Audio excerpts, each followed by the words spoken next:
আসসালামু আলাইকুম। আজকে আপনাদেরকে আমি কুলফি মালাই আইসক্রিম বানিয়ে দেখাবো।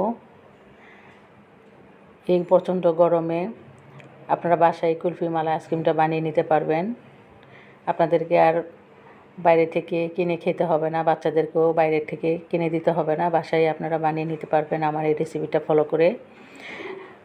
কুলফি মালাই আইসক্রিম বানানোর জন্য প্রথমে আমি কিছু ড্রাই ফ্রুট ভেজে নেব। এখানে 3টি পেস্তা বাদাম, 3টি কাঠবাদাম, 3টি কাজু বাদাম আর কিছু বাদাম আমি একটু হালকা শুকনো প্যানে ভেজে নেব।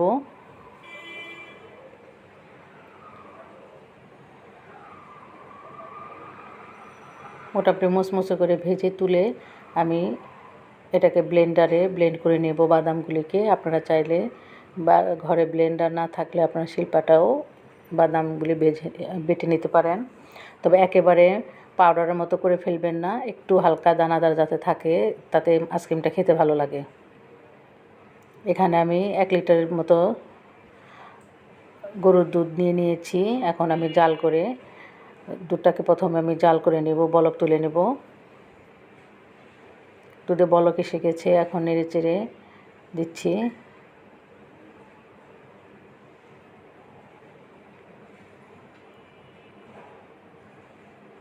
নেড়ে চেড়ে এখন এখান থেকে আমি হাফ কাপের মতো দুধ আমি একটা বাটিতে তুলে রাখছি।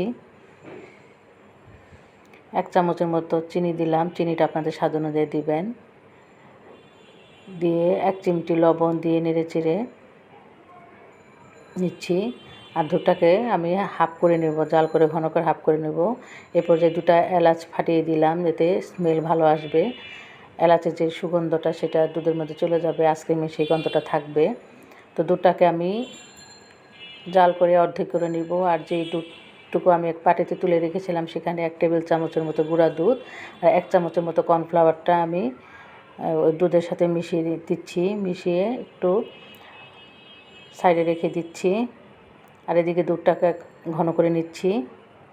মোটামুটি 1 লিটার দুধকে আমি হাফ লিটার করে নেব। আমার চ্যানেলে যদি নতুন হয়ে থাকেন প্লিজ আমার চ্যানেলটাকে সাবস্ক্রাইব করে দিবেন। আর এদিকে আমি আরও এখানে 3 টেবিল চামচের মতো চিনি আমি ক্যারামেল করে নিচ্ছি।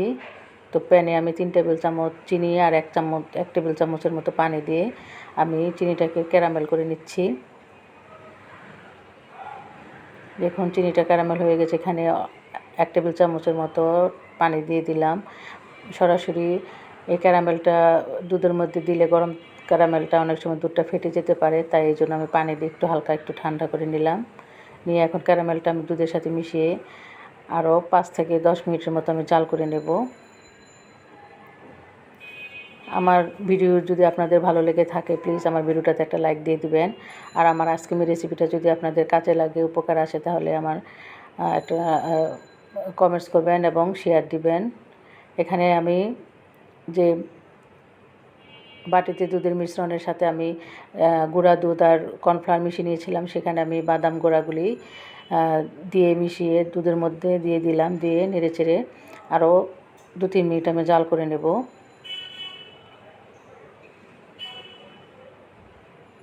2-3 মিনিট পর আমি চুলা থেকে নামিয়ে দুধটাকে পুরোপুরি একেবারে ঠান্ডা করে নিতে হবে।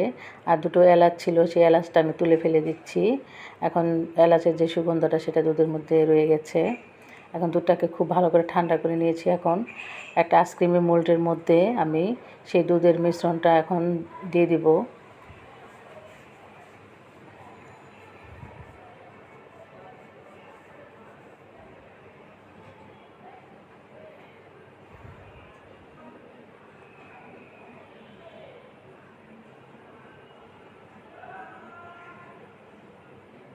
দিয়ে এখন ক্যাপগুলি লাগিয়ে দিব। আপনারা যে কোনো সাইজের মোল্ডে, যে কোনো ডিজাইনের মোল্ডে আপনারা আইসক্রিমটা জমাতে পারবেন। এখন আমি ডিপ ফ্রিজে 12 থেকে 14 ঘন্টার মতো আমি ডিপ ফ্রিজে রেখে দিব।